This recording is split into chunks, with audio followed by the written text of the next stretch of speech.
का स्वागत है मेरे भाई। तो आज हम बात करने वाले हैं आपके सीआई और सीआई से देखने वाले सारे इंपॉर्टेंट क्वेश्चन। और मुझे आशा है कि ये क्वेश्चन जो है ना आपको सॉल्व करना थोड़ा सा मुश्किल होगा, लेकिन मैं आपको बताऊंगा भैया इजी तरीके से आप इसको सॉल्व कर सकते हैं। कैसे? तो बोला है कि 2000 है ना वो 40% की दर से वार्षिक चक्रवृद्धि ब्याज की दर पर तीसरे वर्ष के लिए चक्रवृद्धि ब्याज, कितने वर्ष के लिए? तीसरे वर्ष के लिए चक्रवृद्धि ब्याज कैसे निकालेंगे? तो मेरे भाई पहले तो निकालना पड़ेगा आपको 3 साल का, फिर 3 साल का निकाल कर 2 साल का चक्रवृद्धि ब्याज निकालिए और दोनों को आपस में घटा दीजिए, तो आपका मान क्या हो जाएगा? आ जाएगा। ठीक है, इतना काम करना है मेरे भाई। तो मैं सबसे पहले 3 वर्ष का निकालता हूँ। तो सबसे पहले ध्यान रखना है 40% की फ्रैक्शन वैल्यू क्या होती है। आप कहेंगे सर 40% का फ्रैक्शन वैल्यू 2/5 होता है। तो हम लोग निकालेंगे पी और ए का रेशियो। किसका रेशियो? पी और ए का रेशियो।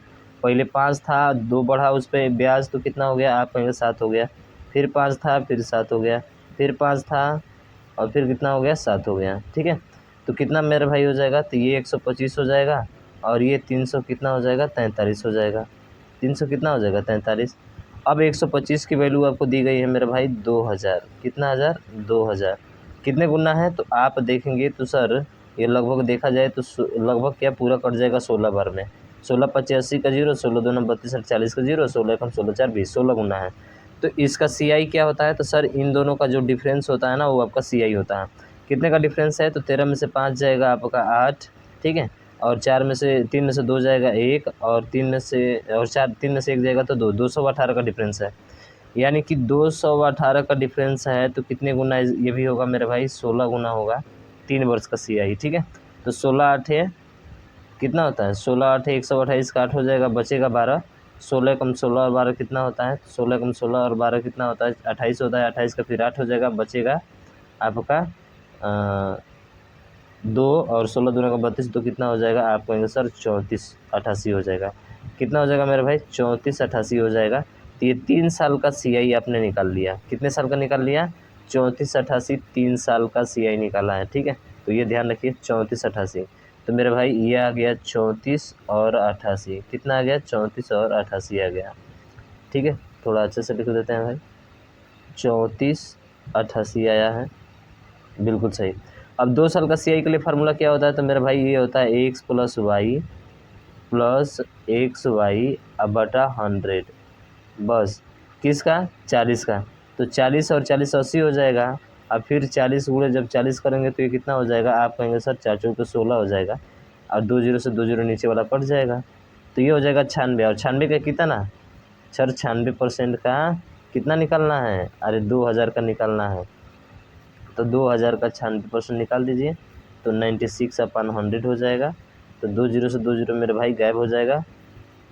2 छके 12 का 2 यानी कि 0, 2 छके 12 का 2 हो जाएगा और 2 9 18 1 कितना हो जाएगा? 19 हो जाएगा। बस घटा दीजिए, तो 8 में से 0 जाएगा तो क्या होगा? 8। यूनिट डिजिट आज 8 चाहिए ना, तो इसमें ना इसमें ना इसमें, केवल ऑप्शन नंबर सी में, तो सी इसका राइट हो जाएगा। घटा के भी चेक कर लीजिए, 1568 ही आपका आएगा। बात समझ में आई?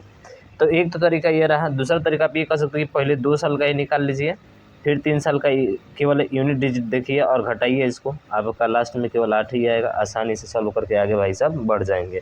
तो थोड़ा सा तो स्मार्ट सोचना पड़ेगा, और इसी तरह से आप स्मार्ट सोचेंगे भाई साहब तो आसानी से सॉल्व कर ले जाएंगे। ठीक है, चलिए। और अगला क्वेश्चन दूसरा ये रहा आपका। इसने बोला है कि एक महिला प्रत्येक वर्ष के प्रारंभ में 5% चक्रवृद्धि ब्याज दर पर 200 रुपये का निवेश किया। दूसरे वर्ष के अंत में उसकी कुल निवेश राशि हो जाएगी। तो इसका मतलब अमाउंट पूछ रहा है। तो मेरे भाई 5% की वैल्यू क्या होती है? आप कहेंगे सर 1/20 होती है। इसका मतलब है कि पहले 20 रहा होगा, फिर कितना हो गया आपका? 21 हो गया। फिर 20 रहा होगा, फिर कितना हो गया भैया? 21 हो गया। तो 20 कितना हो जाएगा? आप कहेंगे 2 दूना का सर 400 ये हो जाएगा, और 21 का करेंगे तो 441 आपका ये हो जाएगा। ठीक है, तो यहाँ से एक चीज़ आपको देखने को मिलेगी, और वो चीज़ क्या है ज़रा ध्यान से देखिएगा। ठीक है ना, पहले साल जो है ना इसने मूलधन 200 रुपये था। तो पहले साल मूलधन 200 रुपये था, यानी कि 20 की वैल्यू कितना दी गई है? 200 दी गई है। कितने गुना है मेरे भाई? 10 गुना है। इसका मतलब कि पहले साल जो अमाउंट रहा होगा वो कितना रहा होगा? इसका 10 गुना, यानी कि 210 रहा होगा। यहाँ तक क्लियर है सभी को?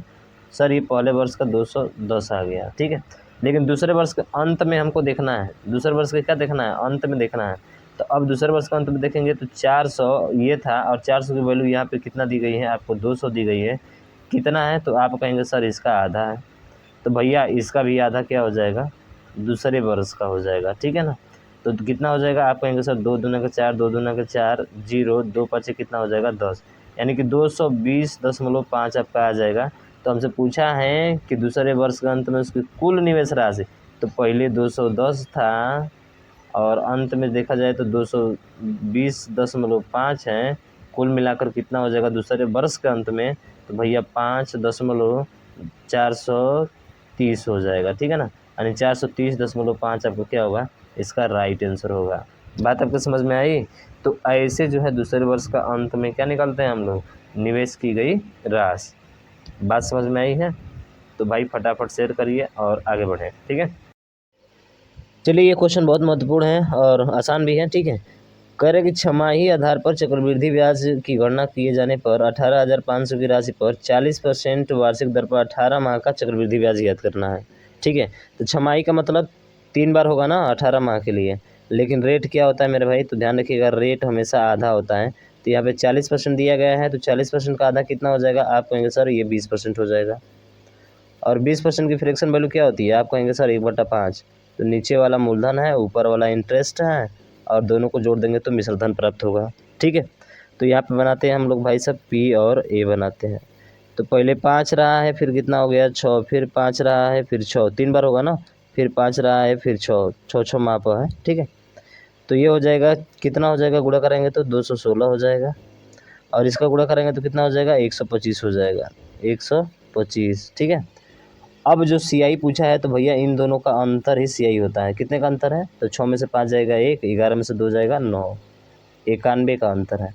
इसका मतलब वो 91 का गुणनफल होगा, CI पूछा है। तो 91 का गुणनफल का मतलब कि 13 से और 7 से दोनों से क्या होना चाहिए, कटना चाहिए। तो क्या ये 13 से कट जाएगा, तो देखिए 13 कम 13, 13 3 39 और 13 6 78, यानी कि ऑप्शन नंबर ए आपका राइट हो जाएगा। बाकी और सब 13 से और ना ही 7 से आपके कटेंगे, कटा कर देख लीजिएगा, ठीक है ना। ऑप्शन ए आपका राइट हो जाएगा। अगर बेसिक से पूरा हल करना चाहते हैं भैया, तो मूलधन 125 है और वो कह रहे कि 125 नहीं है, वो 18,500 है। तो देख लीजिए इसका कितने गुना है, और जितना गुना आएगा उसमें 91 का गुणा करा दीजिए, आपका आंसर आ जाएगा। बात समझ में आई है, बिल्कुल समझ में आई होगी। अगला क्वेश्चन देखिए। अगला प्रश्न है कि रंजन 4% वार्षिक दर से जो है पर इतना रुपये उधार लेता है और 2 वर्ष के लिए चक्रवृद्धि ब्याज क्या होगा, ब्याज वार्षिक चक्रवृद्धि होता है। तो भाई सीधा सीधा तो है, 4% का मतलब कि 4% की वैल्यू कितना होती है, आप कहेंगे सर 1/25 होती है। 2 वर्ष के लिए है तो पहले 25 रहा होगा, फिर 26 हो गया, फिर 25 रहा होगा, फिर 26 हो गया। अब 25 का स्क्वायर कितना होता है मेरे भाई, 625 होता है, और 26 का स्क्वायर कितना होता है, 676 होता है, ठीक है। 26 का स्क्वायर कितना होता है, 676 होता है, याद होना चाहिए, ठीक है ना, ताकि आसानी से आप कर पाएँ। हमसे CI पूछा है तो इन दोनों का डिफरेंस ले लेंगे, तो 6 में से 5 जाएगा, कितना बचेगा 1, और 5 में 7 में से 2 जाएगा, कितना बचेगा 5, यानी 51 का आ रहा है। और 51 का मतलब कि 17 और किससे कटना चाहिए, 3 से कटना चाहिए। तो देखिए 6 2 8 1 9, ये भी कट रहा है, 8 2 10 2 12, देखिए 3 से तो सभी कट रहे हैं, लेकिन 17 से देखा जाए कौन कट रहा है, तो 17 से देखेंगे तो 17 तिया कितना हो जाएगा 51, 17 छक्के 102, यानी कि option number A he cut रहा है। तो ये आपका क्या होगा, राइट आंसर हो जाएगा। बात आपके समझ में आई है मेरे भाई, समझ में आई। 3 से तो सब कट रहे थे, पर 17 से केवल एक ही कट रहा है, और ऑप्शन नंबर ए है। नहीं ऐसे हल नहीं करना चाहते तो 625 की वैल्यू आपको दी गई है भैया, 7500 दी गई है। इसका जितने गुना है उसमें 17 51 का क्या कर दीजिएगा, गुणा करा दीजिए, आपका आंसर वही आएगा। अरे वही आएगा भाई, क्या आएगा, 612 ही आएगा, ठीक है। अगला देखिए। अगला प्रश्न ये इंपॉर्टेंट प्रश्न है, इसमें बोला है कि 2 वर्ष में जो है मूलधन पर 5% वार्षिक दर से चक्रवृद्धि ब्याज और समान समय में उसी मूलधन पर साधारण ब्याज 10 रुपये ज़्यादा है, तो मूलधन ज्ञात कीजिए। तो इसके कहने का मतलब है ना भाई कि जो CI और SI का डिफरेंस दिया है ना 2 वर्ष का, वो कितना दिया है, तो वो दिया है मेरे भैया 10 दिया है। और ये जो CI और SI का डिफरेंस जो होता है ये बराबर होता है, फार्मूला याद रखिएगा, R/100 का होल स्क्वायर। क्या होता है, R/100 का होल स्क्वायर। तो R/100 का मतलब कितना होता है, 5%। 5% की वैल्यू कितना होती है मेरा भाई, दिया है ना 5%, तो 1/20 होती है। जब इसका स्क्वायर करेंगे तो 1 कितना हो जाएगा, आप कहेंगे सर 1/400 हो जाएगा, और ये बराबर किसका हो जाएगा, 10 के। तो 1 बराबर किसका हो जाएगा, 400 में 10 का गुणा करा देंगे, तो ये हो जाएगा आपका 4000 के। किसका हो जाएगा, 4000 का हो जाएगा। यानी कि बोले तो ऑप्शन नंबर सी आपका राइट हो जाएगा। बात समझ में आई है? बिल्कुल सर समझ में आई है, कहीं पे कोई भी दिक्कत नहीं होगा। तो ध्यान रखिएगा P इंटू आर बटे 100 का स्क्वायर होता है। बात समझ में आ गई? बोलिए बाकी बिहारी लाल की जय। चलिए अगला क्वेश्चन देखिए। अगला प्रश्न है कि 15,000 की राशि पर 8% जो है प्रति वर्ष की दर से 2 वर्ष के लिए चक्रवृद्धि ब्याज और साधारण ब्याज का अंतर। तो मेरे भाई चक्रवृद्धि ब्याज और साधारण ब्याज का जो अंतर होता है ध्यान रखिएगा, वो होता है एक्स का स्क्वायर बटा 100। क्या होता है? एक्स का स्क्वायर बटा 100 होता है। अब एक्स का स्क्वायर का मतलब कि 8 का स्क्वायर कितना हो जाएगा? आप कहेंगे सर 64 हो जाएगा, बटे 100 हो जाएगा। किसका? तो ध्यान रखिएगा वो जो दिया है मूलधन का। बस निकाल दीजिए, आपकी कहानी क्या हो गई, यहाँ से ख़त्म हो गई भाई साहब। तो देखिए 2 जीरो से तो 2 जीरो कट जाएगा, 150 को 64 में गुणा करिए, ठीक है। 2 जीरो से 2 जीरो क्या हो जाएगा? कट जाएगा, ठीक है। 1 मिनट गलती हो गया क्या भाई साहब? थोड़ा सा गलती हो गया, थोड़ा ध्यान देना है कि वो होता है आपका, ध्यान रखिएगा एक्स का स्क्वायर, अरे सॉरी बार बार गलती होता है मेरा भाई, ये होता है एक्स बटे 100 का स्क्वायर, ठीक है ना, एक्स बटे 100 का स्क्वायर। तो ये एक्स का स्क्वायर मतलब 8 का स्क्वायर कितना हो जाएगा? आप कहेंगे सर 64 हो जाएगा, और नीचे कितना जीरो हो जाएंगे? 4 जीरो हो जाएंगे, और उसके बाद से 15,000 है तो 15,000 ये आपका हो जाएगा। तो 3 जीरो से 3 जीरो क्या हो गया? ख़त्म। 15 चौके 60 का जीरो ये ख़त्म हो जाएगा। अब 15 छक्के 90 और कितना हो जाएगा? 96 हो जाएगा। बोलिए ऑप्शन नंबर बी, बाकी बिहारी लाल की जय। तो ध्यान रखिएगा P इंटू एक्स बटा 100 का स्क्वायर होता है क्या? 2 वर्ष का साधारण ब्याज और चक्रवृद्धि ब्याज का अंतर। बात समझ में आई? बिल्कुल समझ में आ गई होगी। अगला प्रश्न देखिए। अगला प्रश्न भी बोल रहा है कि 2 साल में 5% ब्याज की दर पर 400 का चक्रवृद्धि ब्याज और साधारण ब्याज के बीच का अंतर। वही चीज़ है भाई साहब, हमने क्या बताया था कि जो है 2 साल के लिए 5% ब्याज की दर पर 400 का चक्रवृद्धि ब्याज और साधारण ब्याज के बीच का अंतर। तो वही होता है एक्स बटा, यानी कि 5% की वैल्यू कितना होती है? आप कहेंगे सर 5% की वैल्यू 1/20 होती है।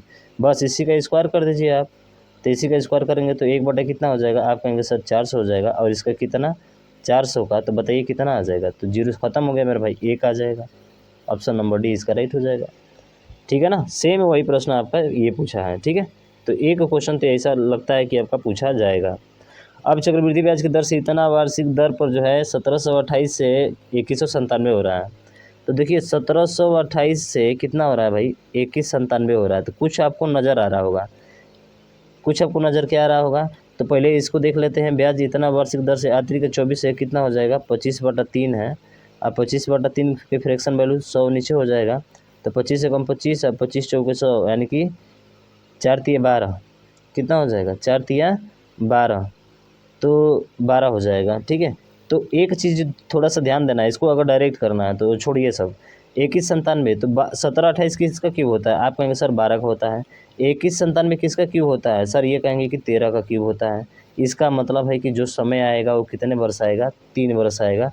बोलिए ऑप्शन नंबर सी इसका क्या होगा? राइट आंसर होगा। कुछ नहीं करना है इसमें, सीधा इसका घनमूल देखिए, घनमूल है तो 3 वर्ष होगा, वर्गमूल होगा तो 2 वर्ष होगा। समझ रहे हैं ना? सीधा सीधा, नहीं तो फार्मूला आपका होता है क्या? ए बराबर, ठीक है, ए बराबर P इंटू 1 + R/100 का पावर n। अब इस पर रख के हल करिए, आपका आंसर आ जाएगा। बात समझ में आई? बिल्कुल समझ में आ गई है मेरे भाई, कोई दिक्कत नहीं है, ये रेट आपका दिया हुआ है, समझ रहे हैं ना। चलिए तो उतना तामझाम नहीं करना है, आगे आगे बढ़ना है। देखिए इस क्वेश्चन में पूछा है कि मीना ने एक बैंक से इतना कार का लोन लिया है, ठीक है, और 8% की वार्षिक दर से ब्याज का भुगतान किया और 3 वर्ष में पूरा भुगतान कर दिया। इसका मतलब मिश्रधन पूरा निकालना पड़ेगा जब वो भुगतान करेगी तो। और भुगतान करते समय उसने अपना पुराना स्कूटर तथा बैंक को इतना अदा किया है, यानी कि स्कूटर के साथ बैंक का मूल्य इतना रुपया है।